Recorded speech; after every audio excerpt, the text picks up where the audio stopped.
പാരമ്പര്യവും ആത്മീയതയും തേടിയുള്ള ഋഷികേശത്തിന്റെ യാത്രയിൽ എല്ലാ പ്രിയ ഭക്തർക്കും സ്വാഗതം.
അതിപുരാതന കാലത്തുള്ള ഒരു ക്ഷേത്രമാണിത്.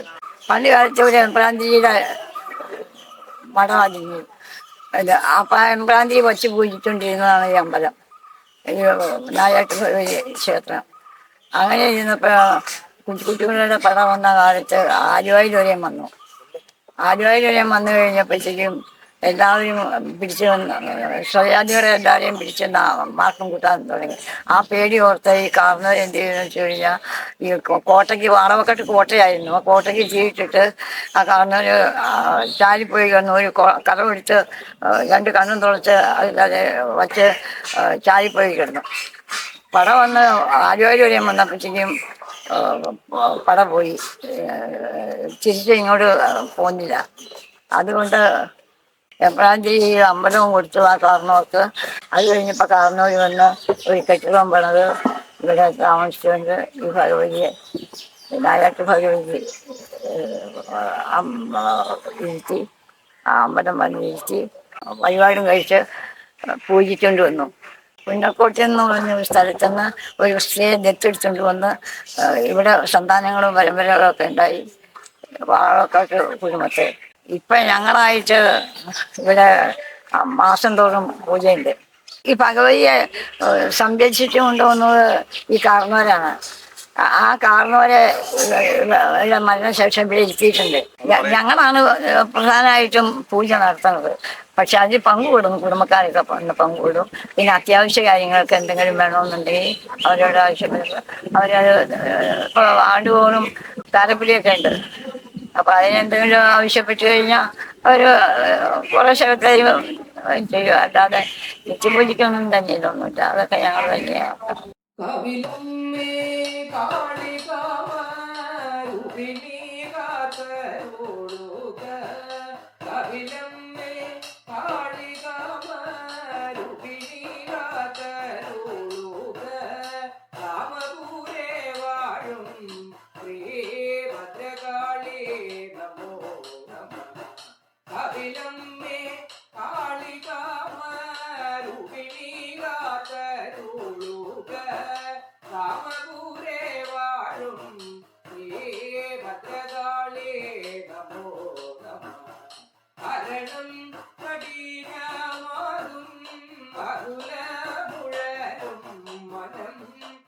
അതിപുരാതനമായ ഒരു നായർ കുടുംബത്തിൽ വച്ചാരാധിച്ച് പോരുന്ന ഒരു ക്ഷേത്രമാണ് വാളവക്കാട്ട് നായാട്ട് വനദുർഗ ഭഗവതി ക്ഷേത്രം. ഇതിന്റെ കാലപ്പഴക്കം പറയുകയാണെങ്കിൽ എത്ര ഉണ്ടെന്ന് കൃത്യമായിട്ട് പറയാനായിട്ട് സാധ്യമല്ല. ഈ പറഞ്ഞു കേട്ടത് അത് പഴയ കാലത്ത് ടിപ്പുവിന്റെ പട ആലുവയിൽ വരെ എത്തിക്കഴിഞ്ഞ സമയത്ത് ഇവിടുത്തെ അന്ന് ഈ കുടുംബത്തുണ്ടായിരുന്ന ഒരു കാരണവര് ടിപ്പു ഈ ക്ഷേത്രം ആക്രമിച്ച് നശിപ്പിക്കും, അതുമാതിരി തന്നെ മതം മാറ്റത്തിലേക്ക് ഒരു പ്രവണത അങ്ങനെ പറഞ്ഞു കേട്ടപ്പോൾ കാരണവര് അതിൽ നിന്ന് രക്ഷപ്പെടാൻ വേണ്ടിയിട്ട് ഒരു മൺകലം എടുത്ത് തലയിൽ കമത്തിക്കൊണ്ട് അതിന് 2 കണ്ണും ഉണ്ടാക്കിക്കൊണ്ട് ചാലിൽ പോയി കിടന്നു എന്നുള്ളൊരു കാരണവന്മാര് പുരാണത്തിൽ നമ്മൾ പറഞ്ഞു കേട്ടിട്ടുണ്ട്. അതിനുശേഷം ടിപ്പുവിന്റെ പട ആലുവയിൽ വന്ന് തിരിച്ചു പോവുകയും ഈ കാരണവര് തിരിച്ച് അവരെ കുടുംബത്തേക്ക് വരികയും ചെയ്തു.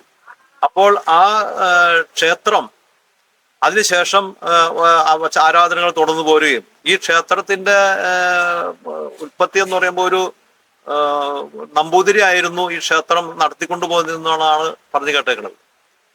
അപ്പൊ ആ നമ്പൂതിരിയുടെ പ്രായാധിക്യം മൂലം ഈ കാരണവരെ ക്ഷേത്രത്തിന്റെ ഭരണങ്ങളെ ഏൽപ്പിക്കുകയും നമ്പൂതിരി അങ്ങനെ മരണപ്പെടുകയും ചെയ്തു. അങ്ങനെ ആ നമ്പൂതിരി മരണപ്പെട്ടതിന് ശേഷം നമ്പൂതിരിയെ ഇവിടെ ഒരു ബ്രഹ്മരക്ഷസ് എന്നുള്ള ഒരു ഇവിടെ കുടിയിരുത്തുകയും ചെയ്തു. അപ്പൊ ക്ഷേത്രത്തിന്റെ തന്നെ തുല്യ പ്രാധാന്യം ഈ ബ്രഹ്മരക്ഷസിനും ഉണ്ട്. ഈ ക്ഷേത്രം നേരത്തെ ഒരു തറ കെട്ടിയിട്ട് തറയിലായിരുന്നു അതിന്റെ ബിംബം എന്ന് പറഞ്ഞാൽ ശരിക്ക് കരിങ്കൽ മാത്രമുള്ള ഒരു പ്രതിഷ്ഠയായിരുന്നു ആ കാലഘട്ടത്തിൽ. അതിനുശേഷം എൻ്റെ ഓർമ്മ വന്നപ്പോൾ എൻ്റെ കാരണവന്മാരായിട്ട് ഇത് ഒരു ജ്യോത്സ്യനെ കൊണ്ടുവന്ന് ഇവിടെ വെച്ച് ക്ഷേത്രത്തിൽ വെച്ച് അഷ്ടമംഗല്യ പ്രശ്നം നടത്തുകയും അഷ്ടമംഗല്യ വിധി പ്രകാരം ക്ഷേത്രത്തിന് മേൽക്കൂര ആവാം, പക്ഷെ അതിൻ്റെ സൈഡില് ഈ വെള്ളം ക്ഷേത്രത്തിന്റെ ബിംബത്തിന്റെ നടുക്ക് ചാടുന്ന വിധത്തിൽ 2 ഹോൾ ഇട്ട് കൊടുത്താൽ മതി, അന്ന് അങ്ങനെ ചെയ്യുന്നതിന് വിരോധമില്ല എന്ന് പറഞ്ഞതിന്റെ അടിസ്ഥാനത്തിലാണ് ഇങ്ങനെ ക്ഷേത്രം പണിത് ഈ പ്രതിഷ്ഠകളെല്ലാം ഇവിടെ സ്ഥാപിക്കുകയും ചെയ്തത്.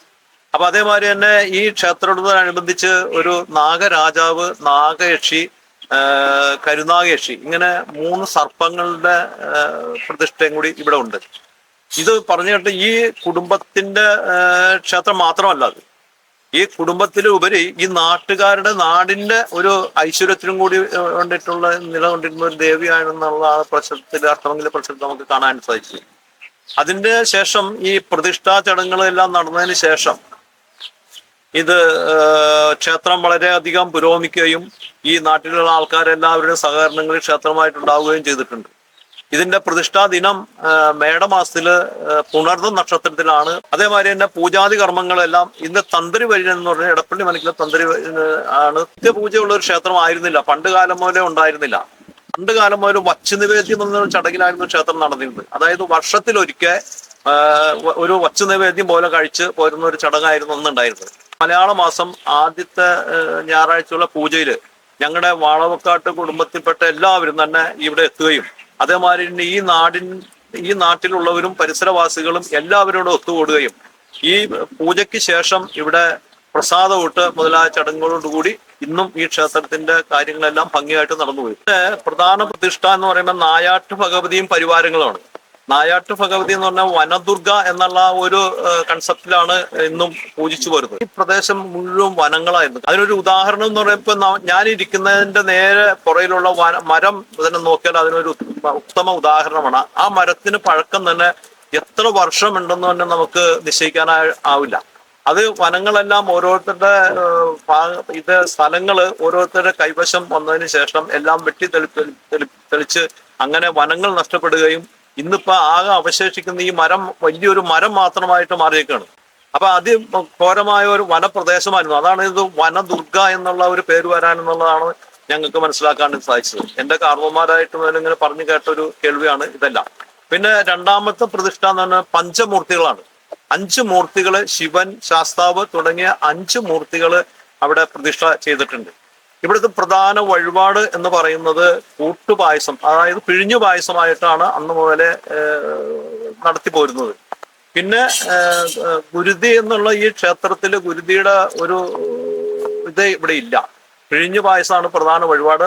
വെള്ള നിവേദ്യം, വെള്ളരി നിവേദ്യം. വെള്ളാം ഭഗവതിക്ക് വെള്ളരി, അതായത് വെറ്റില, അടയ്ക്ക, വെള്ളരി, ഈ നിവേദ്യം, ഇങ്ങനെയുള്ള കാര്യങ്ങളാണ് ഇവിടെ കഴിച്ചു നടത്തിക്കൊണ്ടു പോരുന്നത്. ഇതിന്റെ പരിസരവാസികൾക്ക് ആദ്യം ഭയങ്കരമായ വിശ്വാസം വരാനായിട്ട് ഒരു കാരണം ഒരുക്കുണ്ടായത്, ഇവിടെ നിന്ന് ചില പാത്രങ്ങളൊക്കെ, ചില മോഷണ വസ്തുക്കൾ പോകാനായിട്ട് ഒരു സാഹചര്യം ഉണ്ടായി. ആ മോഷണ വസ്തുക്കൾ പോകാനായിട്ട് പോയപ്പോൾ ഇത് എടുത്തുകൊണ്ട് അയാൾക്ക് ഈ ക്ഷേത്രത്തിന്റെ മുകളിലേക്ക് കയറിയ ശേഷം പലകാല ബോധമില്ലാതെയായി പോയി. ഇത് എങ്ങോട്ട് പോകണം, എന്ത് ചെയ്യണം എന്നറിയാൻ പാടില്ലാതെ അവര് അവിടെ തന്നെ ഈ സാധനങ്ങളെല്ലാം വച്ചിട്ട് തിരിച്ചു പോവുകയും, പിറ്റേ ദിവസം ഞങ്ങൾ വന്നപ്പോൾ ഈ പാത്രങ്ങളും ഉരുളിയെല്ലാം അവിടെ തന്നെ കിടക്കുന്നതായിട്ട് ഞങ്ങൾക്ക് കാണാനായിട്ട് സാധിച്ചു. വളരെ ശക്തിയുള്ള ഒരു ദേവിയാണ്. പഴയ കാലം മുതലേ തന്നെ അതിന്റെ ആ ആരാധനാക്രമം ആ രീതിയിലായിരുന്നു. അപ്പൊ അത്ര നാടിനും നാട്ടുകാർക്കും തന്നെ വളരെയധികം ഒരു ആശ്രിത വത്സലയായ ഒരു ദേവിയായിട്ടാണ് നായാട്ട് ഭഗവതിയെ കണക്കാക്കി പോരുന്നതും ഇന്ന് അതിന്റെ പൂജാതി കർമ്മങ്ങളെല്ലാം നടന്നു പോരുന്നതും. അതിന് ഈ ക്ഷേത്രം സ്ഥിതി ചെയ്യുന്നത് നവോദയ സ്റ്റുഡിയോയുടെ അവിടെ നിന്ന് 1.5 കിലോമീറ്റർ തെക്കോട്ട് മാറിയും ഇൻഫോ പാർക്കിൽ നിന്ന് ഏകദേശം 1.5 കിലോമീറ്റർ വടക്കോട്ടുമായിട്ടുള്ള ഒരു മലയുടെ മധ്യഭാഗത്തായിട്ടാണ് ഈ ക്ഷേത്രം സ്ഥിതി ചെയ്യുന്നത്. പിന്നെ ഇവിടെ ഇതിന്റെ തൊട്ടടുത്തായിട്ട് ഒരു സ്കൂൾ സ്ഥിതി ചെയ്യുന്നുണ്ട്, ISRO സയൻസ് പാർക്ക് എന്നാണ്. ആ സ്കൂളിന്റെ അവിടെ നിന്ന് ഏകദേശം ഒരു 750 മീറ്റർ കൂടെ നീങ്ങിയാൽ ഈ ക്ഷേത്രത്തിന്റെ എത്തിച്ചേരാനായിട്ട് സാധിക്കും. പിന്നെ ഒരു ഭയങ്കരമായ അത്ഭുതം നടന്നതായിട്ട് ഞങ്ങൾക്ക് പറയാനുള്ളത്, ഈ ക്ഷേത്രത്തിന്റെ തെക്ക് പടിഞ്ഞാറ് മൂലയായിട്ട് ഒരു കിണറുണ്ട്. അപ്പൊ അതിനോട് തൊട്ടടുത്തുള്ള ഒരു ഞങ്ങളുടെ അതിപുരാതനമായ കുടുംബക്ഷേത്രം ഉണ്ടായിരുന്നു. ഞാനൊക്കെ ആ കുടുംബക്ഷേത്രത്തിലാണ്, അവിടെയാണ് ഞാൻ താമസിച്ച് വളർന്നു പോകുന്നത്. ഈ ഞങ്ങൾ താമസിച്ചതായ തൊട്ടടുത്തുണ്ടായിരുന്ന കിണറ് കെട്ടിയതായിരുന്നില്ല. അപ്പൊ 2-3 പ്രാവശ്യം അമ്മയെ സ്വപ്നം കാണിച്ചു, ഇങ്ങനെ ഭഗവതി കിണർ കെട്ടണം, കൊച്ചു ചാടാൻ കിണറ് ചാടി എന്ന് പറഞ്ഞ് ഇങ്ങനെ സ്വപ്നം കാണിച്ചു. അപ്പൊ അമ്മ അത് പിറ്റേ ദിവസം അച്ഛന്റെ അടുത്തും ഒക്കെ പറയുകയും ചെയ്തു. പക്ഷെ സ്വപ്നം എന്നുള്ള ആ ഒരു കൺസെപ്റ്റിൽ അതിനുള്ള കാര്യമാക്കിയില്ല.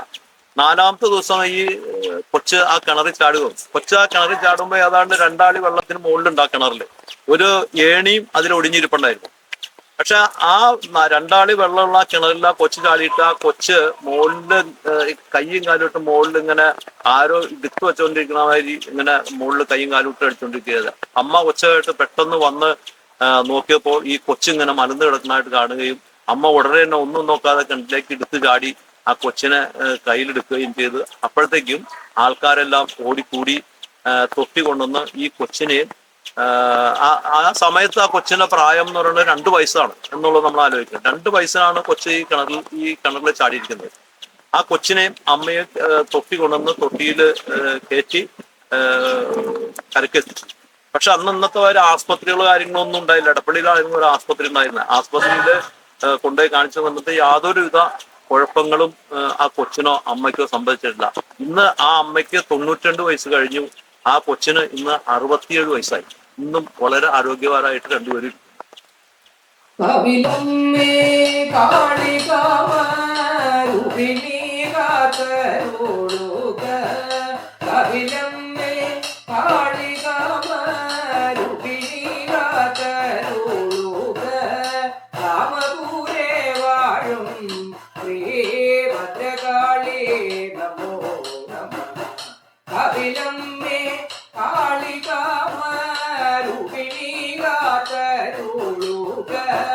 Rama